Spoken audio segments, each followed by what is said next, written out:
And for all the women who are in power, please step up and say, enough is enough. We need to have a change. Sasa hivi tuko na rais ambaye katika ajenda zake anasema kwamba anaweka kina mama mbele na wanawake in terms of justice and stuff. Labda uko na ujumbe upi ambao labda ungependa umfikie rais kuhusiana na story yako yote na mama wengi ambao wanapitia masaibu kama yako? Yeah, so starting off with, the women's rights and what we are going through, and what I've experienced. I just, I know and I believe that the president, has got the women, he's got us. So he just needs to put a few things into place so that we can be recognized and just to make us feel that we are somebody in the society, You not in a bad way. Let's talk about Kenya. Kenya's got very strong women, amazing women. But if you don't give us a chance to step up, then you're not going to have that goodness that will make Kenya a better place. So it's actually a very polite and humble request that the Honorable Ruto, our president, please just look into what us women are going through. On the 8th of March, we were meant to be celebrating, but we were not celebrating, we were being slashed. Yeah? And I think that is so unfair, because that could be somebody's mother's being slashed, somebody's sister's being slashed, it could be somebody's child that is being slashed. Do we deserve it? No, we don't. So because of that, something needs to change. Okay? And what am I being slashed for? Because of land that I inherited from my father. Why? Do I not have a right as a woman to inherit from my father? And most of all, can I not live in peace with what I've been given? You're just going to be having people barking on you all the time. You have to give up what is not, what is there because you're a woman. It shouldn't be like that. So please, Your Excellency, just see what can be done. And for all the women who are in power, please step up and say, enough is enough. We need to have a change. Okay? Yes, I remember some of my friends said to me, we went through there, that guy was out there with a gun telling us, I'll shoot you, get off this road. It's a private road. And that was a public road. Nothing was that. Again, he's a man, I'm a woman. Obviously, he's more powerful than me. He's going to be recognized more than me because I'm a woman. I'm just a woman. So, the court order forced me to open the road. Not forced me to open. They came with their bulldozers and caterpillars and everything, and they pushed, broke trees, and oh my goodness. And at that time, they have hired people, the motorbike guys were given 500 each. They came there, they harassed us. It was chaos. So that was that. The road was opened again. Then they put in an appeal. Then the appeal, of course, you're allowed to appeal. So then the road remained opened and we are having the appeal. So that was the next thing we went into now after 2017 when I did, when the ruling was in my favor. So after that, same old struggles of where we're in court, we're trying to whatever. And now I've had to change my lawyers because I've realized this lawyer, if he's not putting any letters, he's not done any of that for me, and he's acting for me, that clearly said that this person I can't trust. Yeah. I'm not going to get my justice with a lawyer like that. So I had to change my lawyer, and not in a bad way. I wasn't very comfortable with the next lawyer. Then I moved to another lawyer who is the one we were winding up this whole case with. We went for a full hearing. And with a full hearing, we just felt that nothing, all those necessary relevant letters were not addressed. It's like they did not exist. So there's a few things, obviously, which we felt wasn't fair, and we just wanted a fair judgment. And because it had been in their favor, saying that they'd used the road for over 20 years, and I know that there were so many roads in all directions here. But this road going down here was a road coming down to the river, because we used to do a lot of irrigation and whatnot. So suddenly that road is on, she's being told that it's a road that people are using and blah blah. Anyway, so the next thing I did, I appealed. And not saying much, I still felt I could have been helped, by making sure I'm told what my rights are, but nobody told me, so I had to, fly back into Kenya. This is before my appeal now. I had to fly back to Kenya, literally getting advice, and then I'm being told, haven't you done this? And I'm said, I've not been advised on that. So again, you feel, who can I trust? Anyway, so all in all, managed to get in our appeal. So I just want to appeal. I just want to be heard. I just want everything to be looked at fairly and have a fair judgment. Because it doesn't make sense to me if they had no letters. And the people who took me to court were my brothers, my one brother, not my two brothers, because both my brothers were trustees and administrators of my father's will. But only one brother took us to court, because even in the full report from the county land commission, clearly stated that the one brother, he's aware that there's no public road.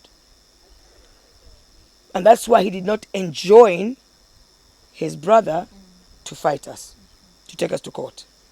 But my brother joined up with the people beyond him to take us to court. And yet, we didn't sell land to any of those people. Surely, they must have had a road to which they were using. And they know they have a road. But they were staying in court. In fact, I remember being so shocked when we were going through our hearing. I was like, how dare they say they're landlocked? Landlocked basically means they have no way to cross. Yeah, there's no access to cross from that end to come to this end, unless they use this road here in the middle. And that was a lie. So anyway, it's amazing how you go into court and say, I swear. I wonder how many people believe that swearing bit. But anyway, that really shocked me. So, moving on. We know that the International Women's Day was just the other day on the 8th of March. And if I sort of like sit back and count the years that I've gone through, not being recognized because I'm a woman, I'm less. It's like being a woman is not a blessing, it's a curse.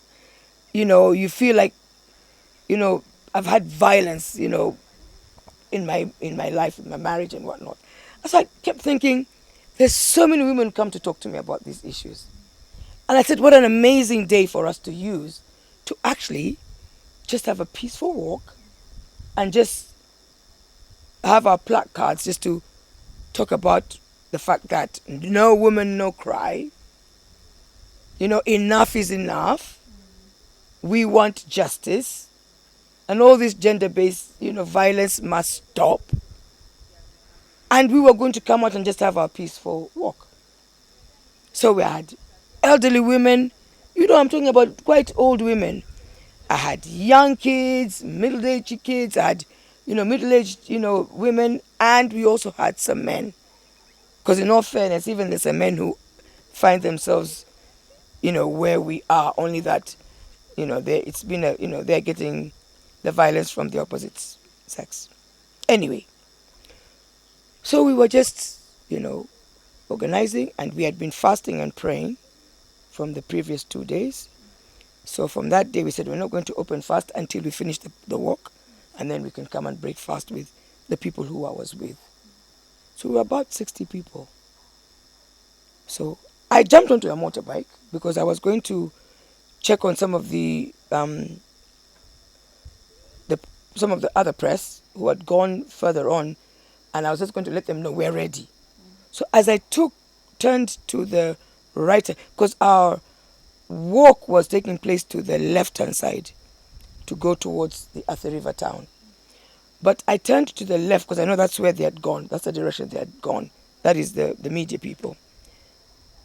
So I was just going to go and call them and tell them, hey, we're ready, because I couldn't get them on phone. So when I took the bend, I suddenly met with a group of people on motorbikes, almost like occupying like half of the road.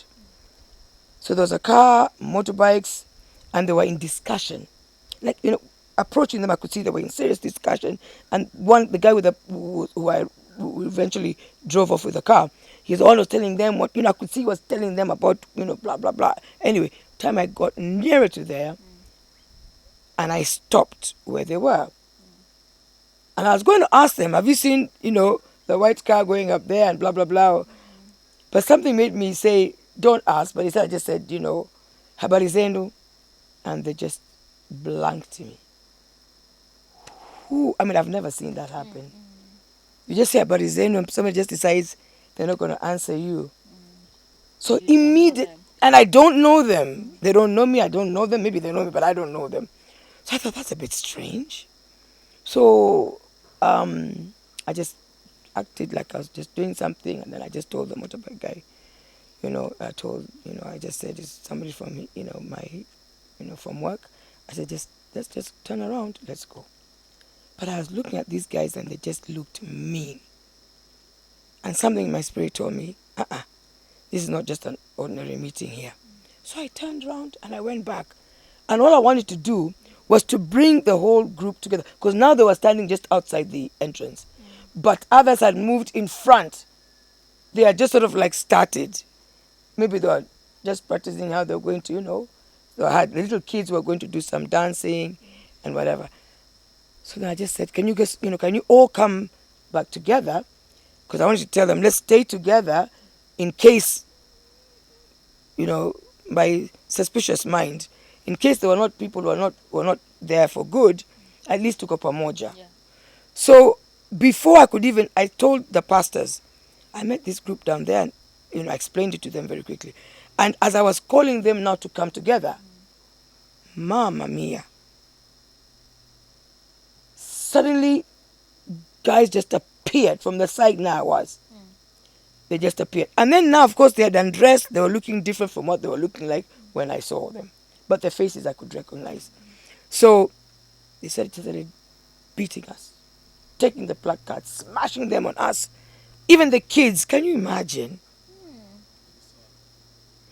Smashing the placards on the kids, smashing them on the women who had nothing. We had nothing to even fight back with. They were just hitting us with whatever they could. Then there was this guy who had that, that one of those sticks that you put into a djembe? Yeah. He had that. And he was just hitting anybody who was coming across. He went up to the camera people, Zima yo, whatever, switch off your cameras. And it was just chaos. And now I'm thinking, because I was in the middle, I was not in the car. The other people were in the cars and whatnot. And he was telling them, move. And before you realize it, there was 2, 3, their crowd just increased. And then, from my resort, imagine the people who are inside here, who were just waiting. So as the fighting was going on like this, they came from behind and now hit badly. And with the pangas, they were slashing people like, I'm telling you, it was unbelievable. There's some things you look at, it's like a horror movie. But I could not believe this was happening. People were slashed. The people have got stitches, what? And you're just asking yourself, of course, we're not ready.